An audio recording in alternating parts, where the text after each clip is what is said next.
The gender identity disorder of lesbianism is typically caused when a little girl unconsciously rejects a fully internalized female gender identity because she has internalized the message that femaleness is something negative, bad, unsafe, weak, or inferior, and therefore something she does not want to identify with. Dr. Joseph Nicolosi was a clinical psychologist and LGBT expert who helped many of his LGBT clients to become heterosexual. It is very important to note that just like Dr. Siegel, Dr. Nicolosi did not set out to fix homosexuality in any of his patients. Dr. Nicolosi was not a conversion therapist. He was a trauma therapist. His work focused on helping his patients to repair the damage caused by their childhood traumas. And as fate would have it, many homosexuals ended up becoming his patients. When working with them, he consistently observed that as his patients dealt with, processed, and healed their childhood gender traumas, that their homosexual desires naturally and spontaneously diminished and eventually disappeared as a direct side effect of healing their psyches. This first-hand experience is how Dr. Nicolosi became an expert in understanding the root gender traumas that cause people to identify as LGBT. About lesbians, he said the following: "The major conflict at the root of lesbianism is the girl's unconscious rejection of her female gender identity. Women who become lesbians have usually decided, on an unconscious level,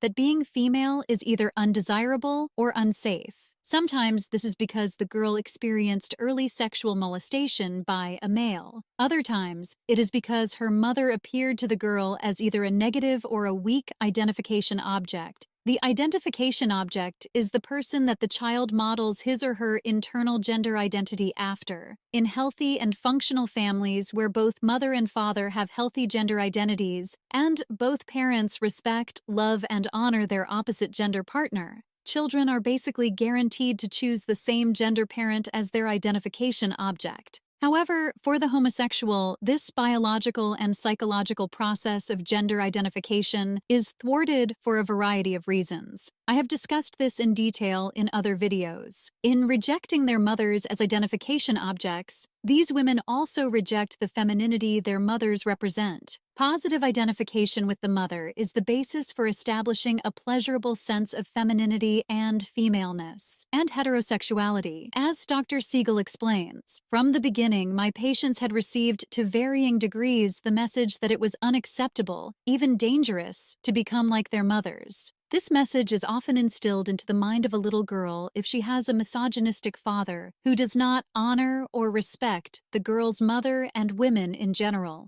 This causes the girl to form a false masculine gender identity based on her misogynistic father, because she is given the message that femininity and femaleness are inferior to masculinity and maleness. A misogynistic father makes the mother appear to her little girl as a weak and pitiful identification object. So, instead of identifying herself with the femininity she sees in her mother, she identifies herself with her misogynistic father, and internalized misogyny becomes the foundation of her gender identity. In the following, a former lesbian describes her misogynistic father. "My father used to say degrading things about women all the time. My father truly hated women. They were sex objects. He used to call women the C word and the B word." Another lesbian patient said that she did not want to be with a man because he might be a pig like her father. Especially damaging types of fathers are those fathers who prefer sons to daughters and who view masculinity as superior to femininity, when they should view femininity as the equally valuable and beautifully different partner of masculinity. This type of father teaches his little girl that in order to be worthy of his approval and love, she must reject her true feminine gender identity. Dr. Robert Stoller was an American professor of psychiatry at UCLA Medical School and a researcher at the UCLA Gender Identity Clinic. In his study of very masculine butch females, he found that when the father is disappointed at having a daughter instead of a son, it forces the girl to abandon her femininity in order to gain her father's approval and affection. Here, Dr. Siegel describes the childhood of one of her lesbian patients. She had a conscious wish to be like her father, to wear clothes like his, and to be as impervious to the demands of others as he was.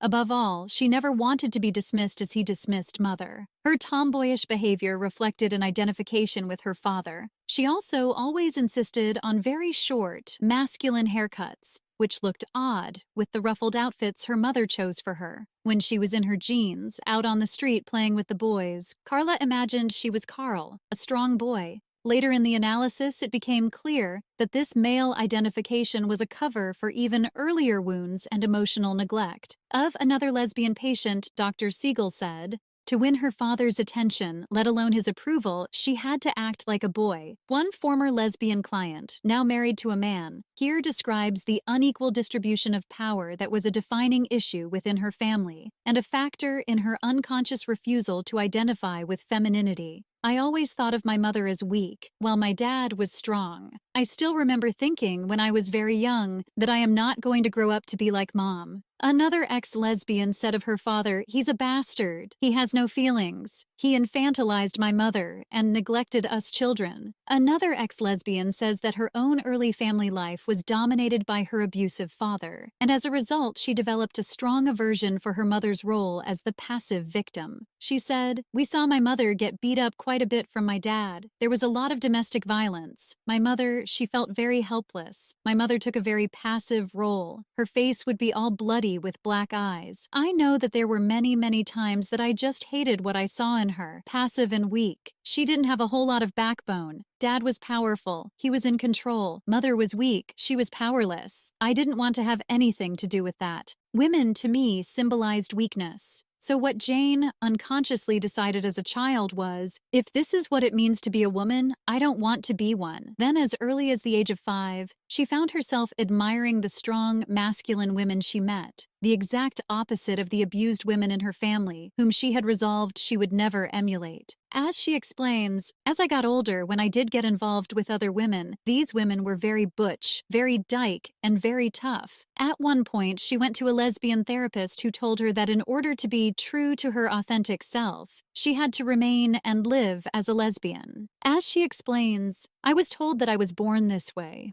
But when I finally left her office, I was convinced that she was not at peace." She was talking about men, saying things like, "and just because they have a penis." She went on, just a lot of unresolved issues with men, a lot of anger towards men, and a lot of unresolved issues with her mom too, a lot of hurt. So I walked out of that appointment with the lesbian therapist thinking, she's not at peace. She's living her brokenness. That's what she's doing. She has not recognized anything. Another ex-lesbian, who is now married to a man, explains how lesbianism develops in the mind of a little girl. A little girl who sees her mother being abused by her father, whether physically, psychologically, or emotionally. She learns to distrust men and begins to view the woman or wife image negatively. She does not want to emulate her mother's role. A tiny girl, a toddler, sees her mother who is dressed in women's clothes pushing the baby's stroller. If she sees her mother being abused by her father, whether physically or emotionally, the child associates the abuse with doing mommy things. The child learns by observation that she does not want to emulate her mother's dress or actions, because the result, according to what the little girl has witnessed, is abuse. She does not want to mirror the dress or behavior of her mother because she does not want to be abused like her mother. Unfortunately, she then patterns her dress, mannerisms, and behavior after her father, the one who is doing the abusing.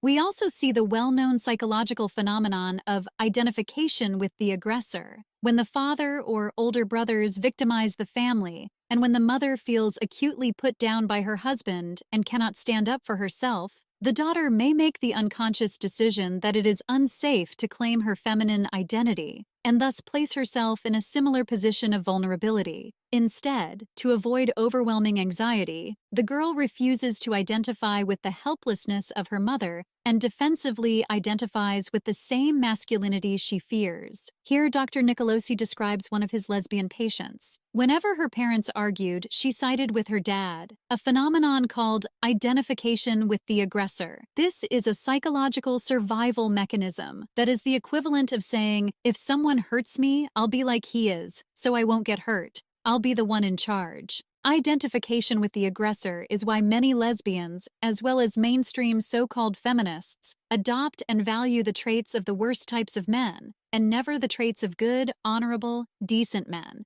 These women typically adopt the traits of bad men who are sexually degenerate, narcissistic, power-hungry, abrasive, and/or abusive.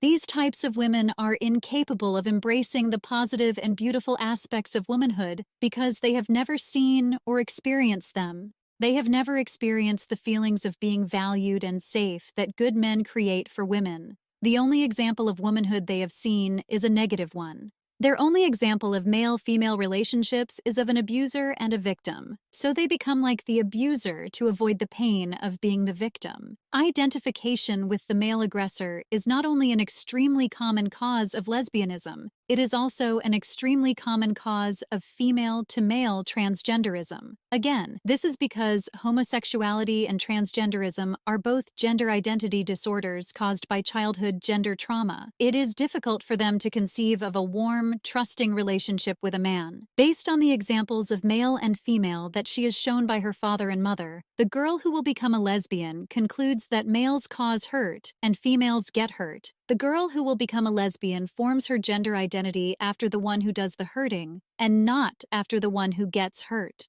This is also why lesbians are extremely abusive towards other women. They basically become the female versions of their own abusive, misogynistic, woman-hating fathers. And they treat their female partners exactly how their horrible fathers treated their own mothers. Another cause of lesbianism is if a girl experiences severe personal trauma, usually sexual trauma, at the hands of a male. This prevents a girl from forming a healthy female gender identity because she feels femininity puts her in danger. But still, another pathway to lesbianism is the experience of severe hurt by a male, which communicates the same internal message. It is unsafe to be a female. As another ex-lesbian explains, if the young girl herself is sexually or emotionally abused by an older male, she learns that looking and acting like a girl can bring about these unwanted, painful, and humiliating advances. Consequently, she prefers to look, dress, and act mannish to avoid attracting the attention of men. She finds men threatening, unsafe, undesirable, and untrustworthy. Women who have been sexually abused or raped as children or adolescents may find it difficult or almost impossible to trust men. They may, therefore, turn to a woman for affection and to fulfill their sexual desires.